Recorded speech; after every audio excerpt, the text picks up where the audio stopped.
Praise the lord. ఈరోజు దేవుని వాగ్దానము.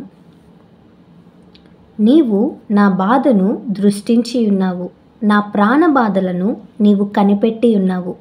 కీర్తనల గ్రంథము 31వ అధ్యాయం 7వ వచనం. ఈ వాక్యం ద్వారా మనం తెలుసుకోవాల్సిన విషయం ఏంటంటే, దేవుడు మన బాధలను చూచే దేవుడని, మనల్ని కనిపెట్టేవారని తరచుగా మనం దేవుని వాక్యంలో గమనిస్తూ ఉంటాం. అంతేకాదు, మన జీవితాలలో అనుభవిస్తూ ఉన్నాం. ఈ రోజుల్లో ఎవరి పనుల్లో వారు బిజీగా ఉంటూ ఇంట్లో ఉన్న వారి బాధలను కూడా గుర్తించలేని పరిస్థితుల్లోనికి వెళ్ళిపోతున్నాం. తల్లి, తండ్రి, తోడబుట్టిన వారు, భార్య, భర్త, ఇలాంటి బంధాలు చాలా కుటుంబాలలో కనుమరుగైపోతున్నాయి. ఎవరికి ఎవరో అన్నట్టుగా బ్రతుకుతున్నారు. అలాంటి సందర్భంలో దావీదు భక్తుడు దేవుణ్ణి గురించి చెప్తున్న మాటలు ఏంటంటే, నా బాధలను కనిపెడుతున్నావు ప్రభువా, నా ప్రాణ బాధలను దృష్టించవయ్యా, అందుకే నిన్ను స్తుతిస్తున్నాను అని మాట్లాడుతున్నారు.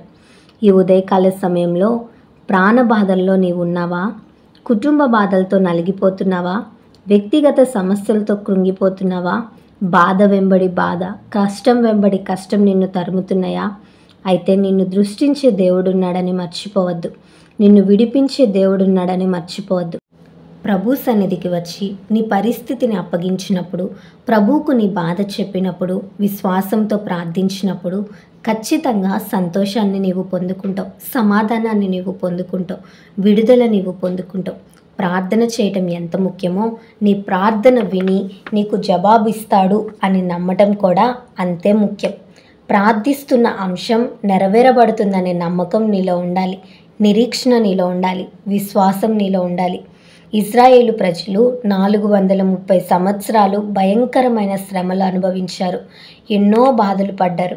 చాలా సంవత్సరాలు బాధలు భరించిన తరువాత అప్పుడు దేవుని వైపు తిరిగి కన్నీరు కార్చి ప్రార్థించినప్పుడు ప్రభు అంటున్న మాట ఏంటో తెలుసా? నేను వారి బాధను చూశాను, వారి కన్నీటిని చూశాను అంటున్నారు. మరి చూచిన దేవుడు మౌనంగా ఉంటాడా? ఖచ్చితంగా విడిపిస్తాడు కదా. మోషేను పంపించి గొప్ప విడుదలిచ్చాడు. నీకు విడుదలిస్తాడు. నీ బాధను చూస్తున్నాడు. నీ నిందలను, నీ కష్టాలను, నీ వ్యాధులను, నీ వేదనలు, ఒంటరిగా పడుతున్న ప్రతి శ్రమను ఆయన చూస్తున్నాడు. 4 గోడల మధ్య నీవు కారుస్తున్న కన్నీరు ఆయన చూస్తున్నాడు. నిద్ర లేక గడుపుతున్న రాత్రులను దేవుడు చూస్తున్నాడు. నిరీక్షణ కలిగి జీవించు, విశ్వాసంతో ప్రార్థించు. నీ జీవితంలో గొప్ప మేలులు పొందుకుంటావు. ఈ వాగ్దానం దేవుడు మనందరి జీవితంలో నెరవేర్చునుగాక. ఆమేన్. ఈ వీడియో మీకు దీవెనకరంగా, ఆశీర్వాదకరంగా అనిపించినట్లయితే లైక్ చేయండి, షేర్ చేయండి, కామెంట్ చేయండి, సబ్స్క్రైబ్ చేసుకోండి. మీ ప్రార్థన అవసరతలను మాకు కామెంట్ రూపంలో తెలపండి. మీ కొరకు తప్పక ప్రార్థిస్తాం. God bless you.